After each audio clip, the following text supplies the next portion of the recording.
9:53 exactly. We wrap up the show by hosting Ashraf Garda talking sport. And undoubtedly, I think this is the discussion all around the world. The noise in my home is just unbelievable. So we're going to look at the issue around Man United, the sacking of obviously their latest coach. Ashraf, you've written a very interesting piece, and I'll pick up on that in a minute. Salaam alaikum to you. Welcome to the program. Walaikum salam. Good chatting to you. This is interesting as I tweeted my being a Man United fan has got me some airtime. So there you are. Okay. Obviously, the men folk and I have been talking about it as well. And the one issue my husband raised, and I see you have mentioned it as well in your post, is that since Alex Ferguson has left, Man United have had 5 coaches and it just ain't working for them. You are saying Alex's departure didn't solve the problem, it caused the problem. Talk to us.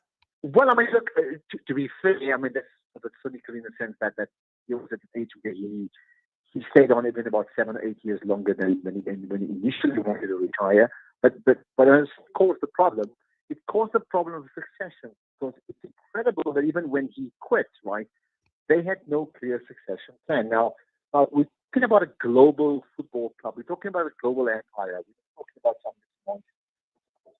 This is a phenomenal brand where it's crazy.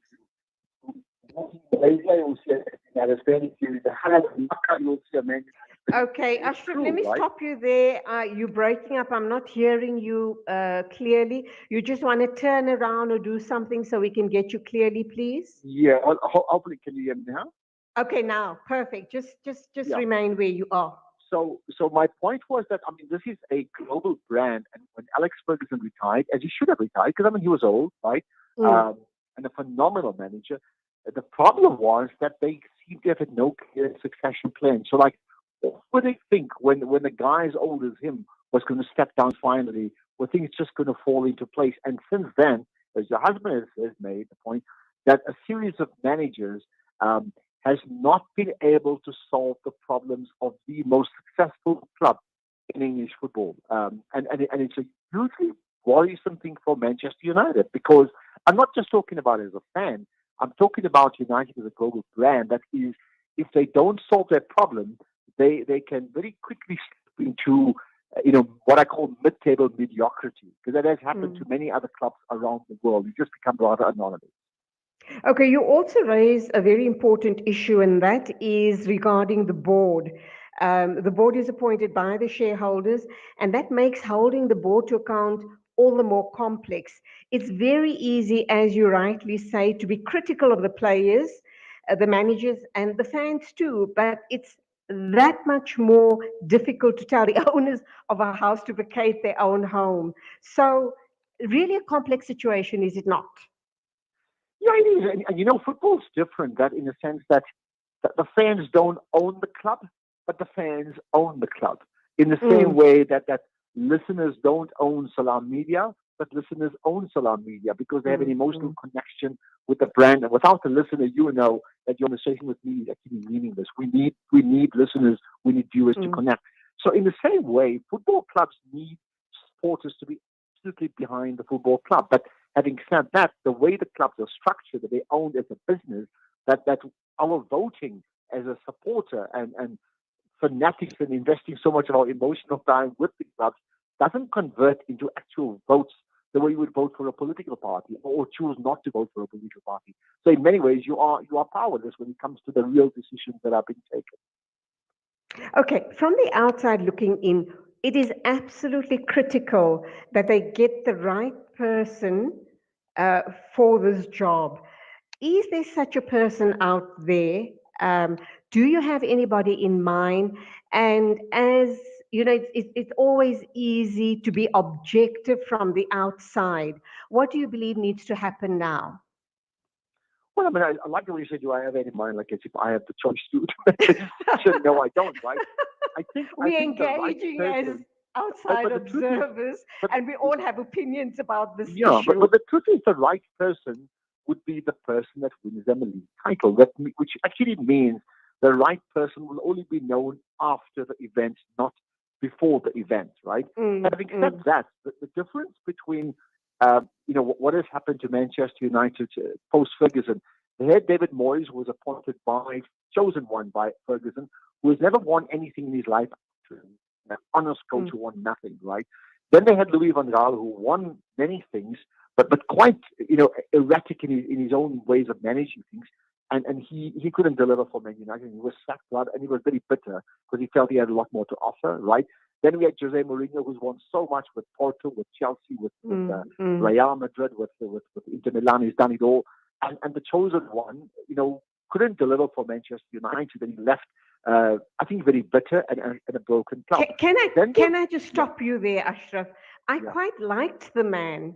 Why do you believe he was so successful with other clubs? Why do you believe things went wrong here with Man United and him? No, to Jose Mourinho, or you referring to somebody else? Mourinho. Well, I think because I think Jose Mourinho has failed to adapt to changing environments in the last 5 years. So his record has been phenomenal. I think a greater win rate than Alex Ferguson. But in the last 4 or 5 years, he just seems to be not getting the formula right, and that therefore effectively failed with Manchester United, effectively failed with Tottenham Hotspur. Now he's with a new club, Roma. We'll see what happens there. But that means his stock has dropped incredibly so, because if you ask anybody to pick a dead cert, if you ask me, going back to that question before, pick a winner, pick a dead cert coach who will win you a league title. 3 years ago or 4 years ago, I would have said Jose Mourinho. Now the fact is that United did pick him, but so many things went wrong. I mean, there's a suggestion from his side that he was never fully supported when they finished second, and a little bit more extra effort would have tipped them over to win the title. And it's possible that happened, okay? But now they have a problem, and they then went for Ole Gunnar Solskjaer, really good guy, the type of guy you want to invite home to come spend time with the family, right? But with no track record as a coach. Now, how do you let a club of Manchester United's stature be managed by a person with no reasonable... In fact, he had a track record. He was the manager of Cardiff City, and they got relegated. That was his track record. So how do you entrust in him the leadership of Manchester United? Now, as my piece on Facebook has said, he was the apprentice who overachieved. He was not the boss who underachieved. So, in fact, Ole Gunnar Solskjaer has done everything we'd expect of him and more. And he's done incredibly well, considering the relative inexperience and disadvantages he has.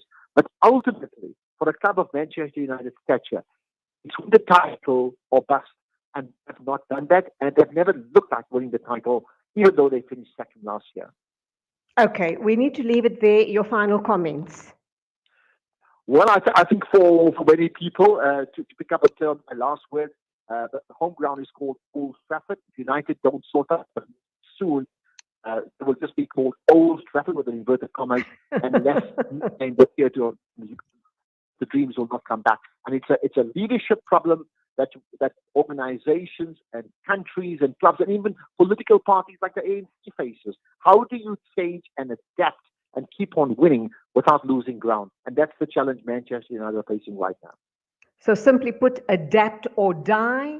Thank you indeed, Ashraf Garda. Have a great day, and Assalamu alaikum to you. Wa alaikum salam. Good talking to you. Thanks, Julie. Right, bye. Right. 2 after 10 exactly. Shukran so very much for your company this morning. I hope you've enjoyed it as much as I've enjoyed having you on board. A big thank you to our producers. As always, we're hearing that the COVID stats are rising steadily in South Africa. Good people, please follow the protocols. Mask up, sanitize, and social distance. Otherwise, we're going to see ourselves in a serious fourth wave. Just look around, you see what's happening overseas. So let's take this really seriously. Take care on the road till tomorrow morning at the same time. As always, Assalamu alaikum and Khudafiz from me, Julie Ali. Breaking stereotypes, moving boundaries, joining hands.